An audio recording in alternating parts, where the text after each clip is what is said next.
The number one thing that's going to change your life, the only thing that will change your life, change your business, change your money, change your relationship, is you must raise your standard.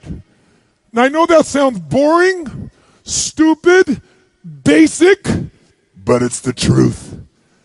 The only thing that changes our life long term is when we raise our standards. What does that mean? That sounds so boring and dumb. It means that all of us in life have things we want. We don't get what we want. We get what we have to have. Remember I said earlier, we all get what we tolerate in ourselves and other people. But when you're no longer willing to tolerate something, that's when your life changes. The difference in people is their standards, period. The difference in people is their standards, period. And what do I mean by standards? Everyone in the world has a list of things they think they should do. I should lose weight. I should work out. I should spend more time with my kids. I should work harder. I should make more calls. I should. And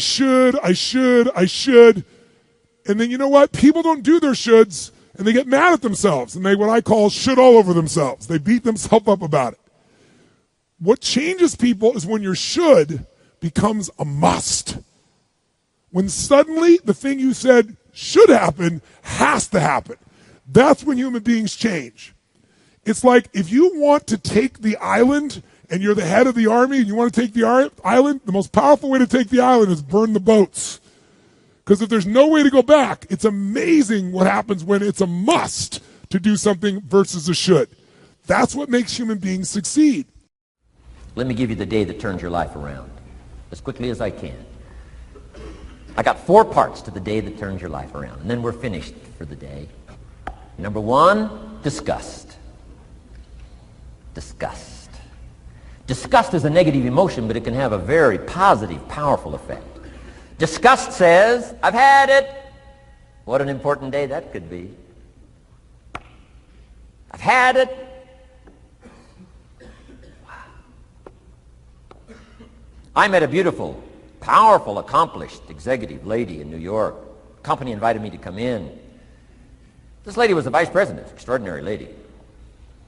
I got to know her, and I found out her story. I said, how did you get here? Big income. And she never went to college, never went to university. I said, how did you get here? Executive, powerful, income. She said, well, let me tell you part of the scenario. She said, when I was a young mother a few years ago, she said, one day I asked my husband for $10. And he said, what for?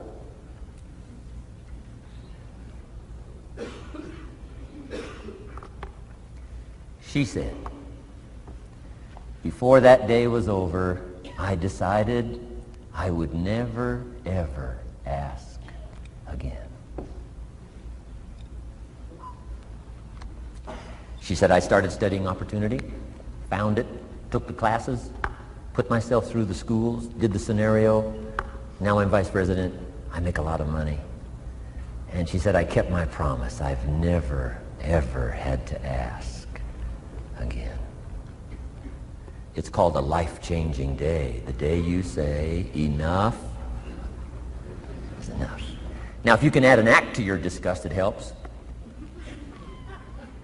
A man takes a shotgun to his car, blows out every window, destroys every tire, puts 100 rounds in it, and says, I've driven this embarrassing thing for the last time. And then he saves it. He saves it. And later when somebody says, how did you become rich and powerful? He says, let me show you this car. One day I'd had it up to here, I blew it to smithereens. Enough is enough. Powerful. Here's the last 3. Next is decision. Decision making is a life-changing day. If you went home today and in the next few days cleaned up a list of decisions, it could furnish enough inspiration for the next 5 years, 10 years. What an inspiring day, the day you can bring yourself to decide. And here's the third one, desire, wanting to bad enough. Who knows the mystery of that? We don't know. But here's something I do know. Sometimes desire waits for a trigger, waits for something to happen. Who knows what the happening may be? A song, the lyrics, a movie, the dialogue, a seminar, a sermon, a book, an experience, confrontation with an enemy, a conversation with a friend who finally levels with you. Whatever the experience it is, it's so valuable. And here's my best advice. Welcome all experiences. You never know which one is going to turn everything on. Don't put up the walls. The same wall that keeps out disappointment keeps out happiness. Take down the walls. Go for the experience. Let it teach you. And here's the last one. Resolve. Resolve says I will. Two of the most powerful words in the language. Benjamin Disraeli said, nothing can resist a human will that will stake its existence on its purpose.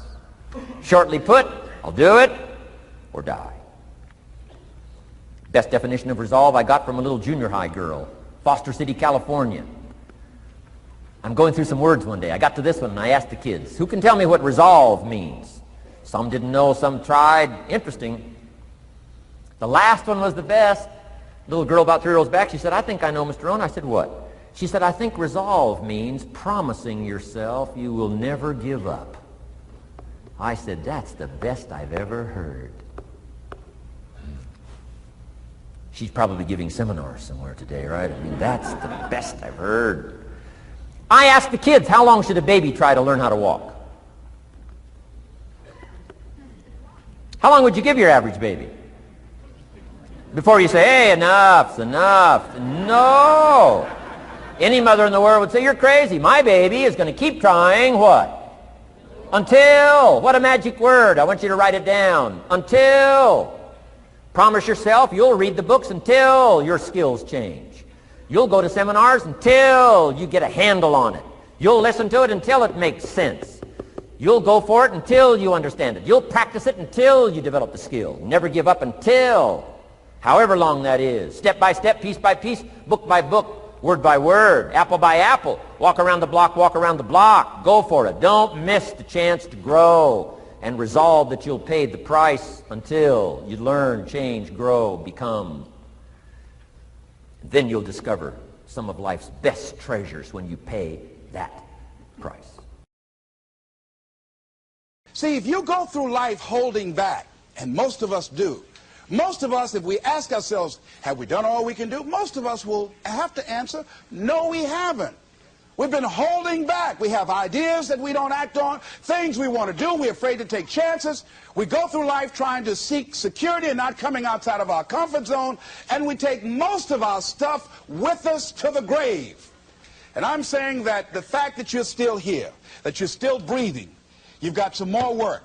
And you owe it to yourself. You owe it to yourself. So when you get up in the morning, that you can look yourself in the face and say, hey, I'm living my life on my terms. That's important. Not to give up on your dream, not to give up on yourself. Now, are there going to be some moments when you want to give up? Yes. Will there be some moments when it's going to seem like it's impossible? The pain that you're experiencing, the disappointment that you're experiencing, that you're going to say, it's not worth it? Yes, that's going to be right there for you. It's going to be in your face, telling you to go back. For 30 days, you must take control of your mind. It will think only about what you permit it to think. Each day for this 30-day test, do more than you have to do. In addition to maintaining a cheerful, positive outlook, give of yourself more than you've ever done before. Do this knowing that your returns in life must be in direct proportion to what you give. The moment you decide on a goal to work toward, you're immediately a successful person. You're then in that rare and successful category of people who know where they're going. Out of every 100 people, you belong to the top 5. Don't concern yourself too much with how you're going to achieve your goal. Leave that completely to a power greater than yourself. All you have to do is know where you're going. The answers will come to you of their own accord. Remember these words from the Sermon on the Mount, and remember them well. Keep them constantly before you this month of your test. Ask, and it shall be given you. Seek, and ye shall find. Knock, and it shall be opened unto you. For every one that asketh receiveth, and he that seeketh findeth, and to him that knocketh it shall be opened. It's as marvelous and as simple as that. In fact, it's so simple that in our seemingly complicated world it's difficult for an adult to understand that all he needs is a purpose and faith. For 30 days, do your best. If you're a salesman, go at it as you've never done before, not in hectic fashion, but with the calm, cheerful assurance that time well spent will give you the abundance in return you deserve and want. If you're a homemaker, devote your 30-day test to complete giving of yourself without thinking about receiving anything in return, and you will be amazed at the difference it makes in your life. No matter what your job, do it as you've never done it before for 30 days. And if you've kept your goal before you every day, you'll wonder and marvel at this new life you've found. Dorothea Brand, outstanding editor and writer, discovered it for herself and tells about it in her fine book, Wake Up and Live. Her entire philosophy is reduced to the words, act as though it were impossible to fail. She made her own test with sincerity and faith, and her entire life was changed to one of overwhelming success. Now you make your test for 30 full days. Don't start your test until you've made up your mind to stick with it. You see, by being persistent, you're demonstrating faith. Persistence is simply another word for faith. If you didn't have faith, you would never persist. If you should fail during your first 30 days, by that I mean suddenly find yourself overwhelmed by negative thoughts, you've got to start over again from that point and go 30 more days. Gradually, your new habit will form until you find yourself one of that wonderful minority to whom virtually nothing is impossible. Don't forget the card. It's vitally important as you begin this new way of living. On one side of the card, write your goal, whatever it may be. On the other side, write the words we've quoted from the Sermon on the Mount.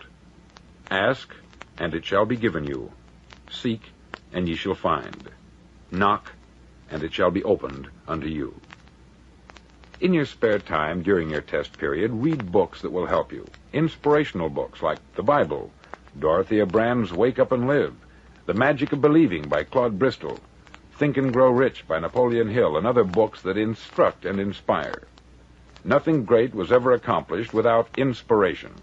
See that during these crucial first 30 days, your own inspiration is kept at a peak. Above all, don't worry. Worry brings fear, and fear is crippling. The only thing that can cause you to worry during your test is trying to do it all yourself. Know that all you have to do is hold your goal before you. Everything else will take care of itself.